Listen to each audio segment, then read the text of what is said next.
So I'm sitting at my desk. This is Rabbi Aaron Boxt, and thinking about what is going on right now.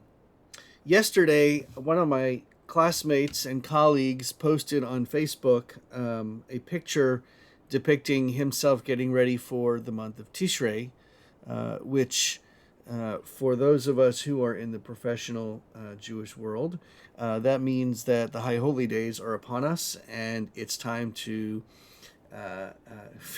figure out what we need to do from what we haven't done and really jump on the train and get moving.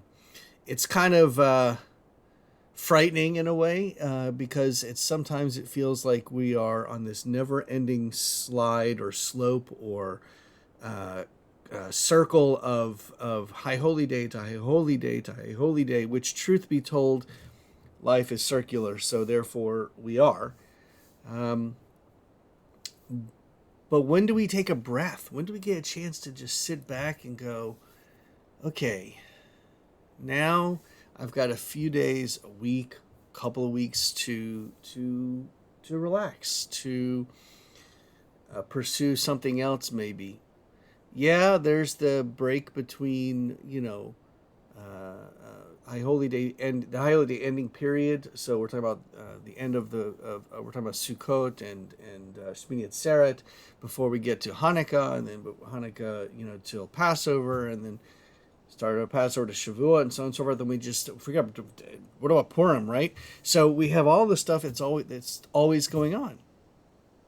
Well, some people take vacations, and I do think that taking vacations is incredibly valuable and important, especially if you can unplug while on vacation and completely separate yourself from all of the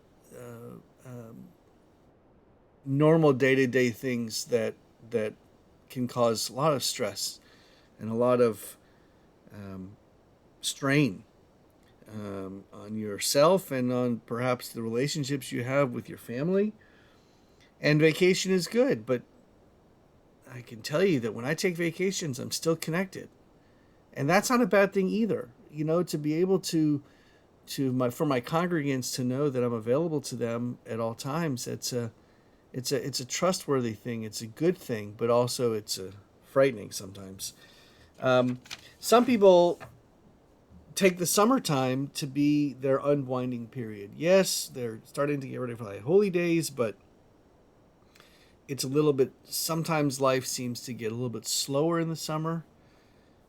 But then you've got people like me who spend 2 weeks or so, sometimes more, at camp for the summer working on as faculty. And although it's a different kind of busy, it is still incredibly busy. And the hours are longer. Now, granted, there's a lot of fun involved, yes, but camp is not a time for vacation. It's a time for a different kind of work.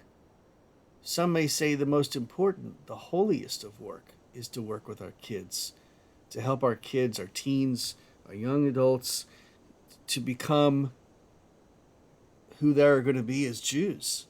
It's a tremendous honor and blessing.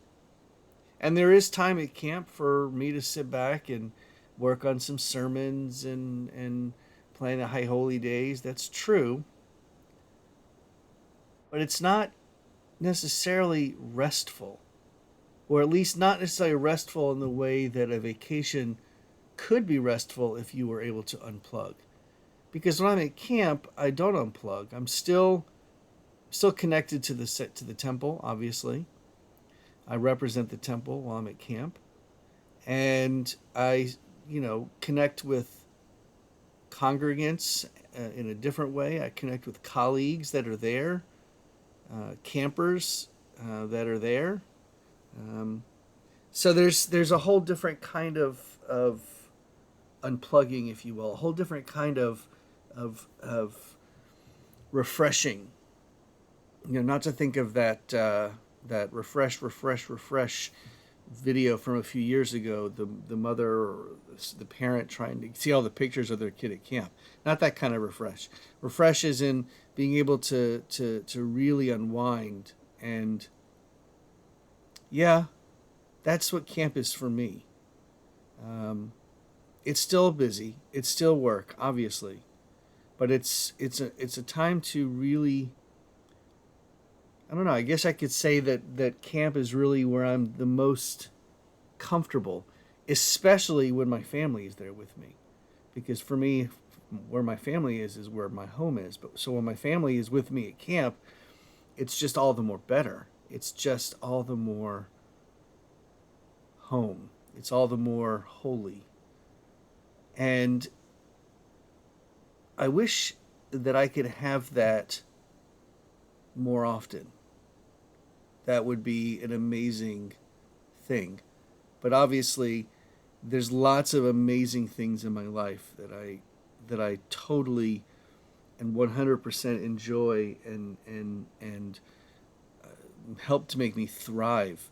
Whether it's leading a nigun in a service, or connecting with a congregant in one of my sermons, or getting asked that question that makes me really think during Torah study, or just looking out into the congregation on a Friday night and seeing the smiles of the congregants, whether it's a family Shabbat service or a regular Shabbat service, and being able to study and read and chant and learn Torah with other Jews or with people in general, is truly awe-inspiring and amazing. So I guess, really, when I was younger, when I was at camp one summer, a different camp than I go to now, one of the other counselors, this guy named Jeff, or Jeffrey, um, saw him late at night one night, and I said, "Do you ever sleep?" And he said, "I can sleep when I die." And he was kind of speaking in jest, but there's some truth to that. It's sometimes this feeling of you don't want to miss anything, so you don't really want to sleep. You don't really want to rest. You really want to just keep going, keep going, keep going. But that rest, that refreshing, that re-energizing is extremely important. Take it from someone who is an asthmatic, who has suffered with pneumonia and COVID in the last 3 years.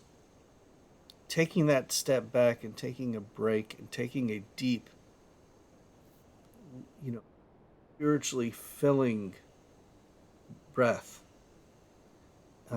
is invaluable. And, the Torah teaches that we are to do everything in our power to live the life that God intended for us to live, guided by the principles and the tenets of Judaism we see in the Torah text. God also rested. God also recognized the importance of taking that break. Every week, we get 25 hours of Shabbat to relax, to reflect, to study, but to re-energize. So that's my message for this week. Take some time to re-energize. Whatever that is, whether it's meditation or it's sitting in a hot tub or getting a massage or whatever it is, or sleeping an extra hour. Find a way to just refresh. Really take a full Sabbath. See you next week.